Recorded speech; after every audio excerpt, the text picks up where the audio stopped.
તો આ તરફ બીઝેડ કૌભાંડમાં ભૂપેન્દ્ર ઝાલા મામલે મોટા સમાચાર મળી રહ્યા છે। ભૂપેન્દ્ર ઝાલા વતી વકીલે કોર્ટમાં ખાતરી આપી, જો મને જેલમાંથી બહાર કઢાશે તો નાણાં સમયસર મળશે। રાજ્યમાં નાણાકીય અસ્થિરતા ઊભી ન કરવી હોય તો જામીન જરૂરી છે।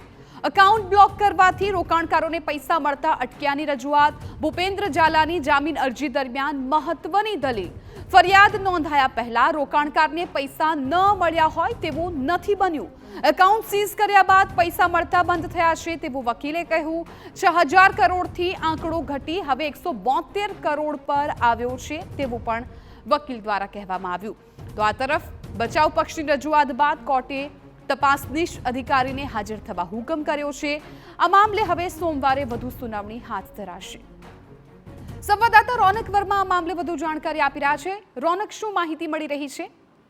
જિજ્ઞાસા, જે પ્રકારે આપે સમગ્ર વિગત વર્ણવી તે મુજબ જ જે રાજ્યનું ચકચારી એક કેસ જેને લઈને જે મહત્વની વાતો સામે આવતી રહે છે, આજે ભૂપેન્દ્ર ઝાલાની જામીન અરજી કોર્ટમાં આવી હતી, તે ઉપર સુનાવણી હાથ ધરાઈ હતી। તેમાં મહત્વની વાત એ રહી કે તેમના વકીલ જે હાજર રહ્યા તેમના દ્વારા કહેવામાં આવ્યું છે કે આ ફરિયાદ જ્યારે નોંધવામાં આવી તે પહેલા એક પણ ડિફોલ્ટ કેસ સામે આવ્યા ન હતા।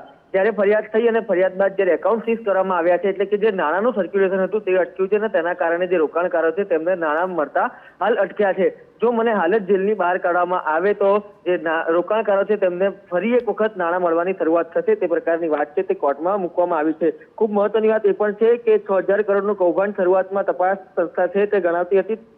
અત્યાર સુધી 422 કરોડની જે ટ્રાન્ઝેક્શન હોય કે પછી રોકડ હેરફેર હોય તે સામે આવી છે, પરંતુ કુલ સરવાળો બાદબાકી કરતા અત્યાર સુધીમાં 172 કરોડ જેટલી રકમ છે તે ચૂકવણી બાકી છે, તે પ્રકારનું પણ કોર્ટમાં આજે કહેવામાં આવ્યું છે। આ તમામ મામલે પણ એવી રોકડ રકમ છે કે જેનું 31/3 રોજ જે ટ્રાન્ઝેક્શન છે તે પૂરા થાય છે, અથવા તો જે અગ્રીમેન્ટ થયા છે તે પ્રકારે ચૂકવવાના નાણાં બાકી છે તે રકમ છે। એટલે કે ક્યાંય પણ પ્રકારે છેતરપિંડી થઈ હોય, કૌભાંડ થયું હોય તેવો કેસ હજી સુધી સામે આવ્યો નથી। તો બીજી તરફ કોર્ટે આ તમામ દલીલોને ધ્યાને રાખીને તપાસનીશ અધિકારી વિશે પૂછતા આજે તેમના તરફથી જે ગેરહાજરી છે તે નોંધવામાં આવી છે। તો બીજી તરફ સોમવારે તેમને રૂબરૂ કોર્ટમાં હાજર થવા માટે હુકમ પણ કરવામાં આવ્યો છે। સોમવારે હવે સરકાર પક્ષે શું રજૂઆત કરવામાં આવે છે તેના પર સૌની નજર રહેશે, પરંતુ આજે બચાવ પક્ષની જે દલીલ હતી તેમાં એક જ વાત કહેવામાં આવી છે કે જો ભૂપેન્દ્ર ઝાલાને જેલ મુક્ત કરવામાં આવે તો તમામ રોકાણકારો છે તેમને નાણાં ફરીથી મળવાની શરૂઆત થશે અને જે નાણાકીય કટોકટી રાજ્યમાં ન થાય તે પ્રકારના પણ પ્રયાસો છે તે કરવામાં આવશે।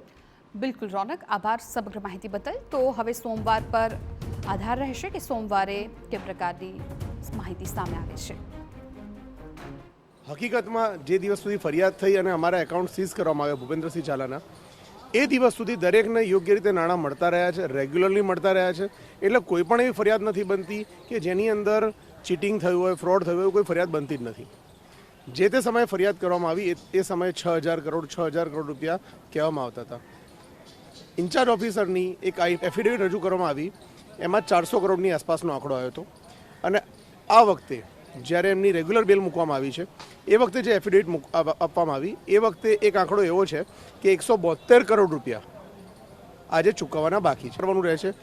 તો એની અંદર અમે આજે બી કહું છું કે મારા અસીલના ઇન્સ્ટ્રક્શન મુજબ દરેક રોકાણકારના નાણાં સુરક્ષિત છે, નાણાં ડૂબવાના નથી, અને જો એ બહાર આવી જશે જેટલી જલ્દી એટલા જલ્દી સમયસર તે નાણાંની ચૂકવણી કરશે, આવું મારા અસીલનું મને એક સ્ટેટમેન્ટ